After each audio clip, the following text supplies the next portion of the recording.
সেদিন চলে গেছিলাম আমাদের কম বেশি করে সবারই খুব প্রিয় জায়গা ছোটবেলার, সেটা হচ্ছে সার্কাস।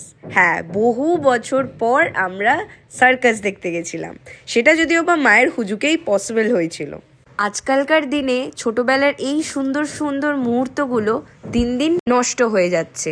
তাই আমি বলবো কাজের ফাঁকে ফাঁকে এই কিছু কিছু ছোটবেলার মুহূর্তগুলো উপলব্ধি করে চলেই যাও। এবার আসি সার্কাসের দিকে। এখনকার দিনের সার্কাসে একটা জিনিস দেখলাম, আগে যেরকম পশু পাখি জীব জন্তু সব ছিল, কিন্তু এখন সেগুলো কোনোটাই নেই, সবকিছুই রেস্ট্রিক্টেড। সে যাই হোক, কিন্তু অনেকদিন পরে সার্কাস দেখে মজাটা কিন্তু অনেক বেশি হয়েছিল। আর আরেকটা জিনিস, সার্কাসের এই ভ্লগটা আমার কিন্তু চ্যানেলে অলরেডি আপলোড হয়ে গেছে, তোমরা পারলে একবার কিন্তু চেক আউট করে নিও। তারপরে সার্কাস দেখে বেরিয়ে টুকিটাকি একটু খেয়ে বাড়ি সবাই মিলে ফিরলাম। তো এই ছিল মিনি ভ্লগ। ভালো লাগলে লাইক করো, সাবস্ক্রাইব করো চ্যানেলটাকে। Tata, bye bye, see you in the next one.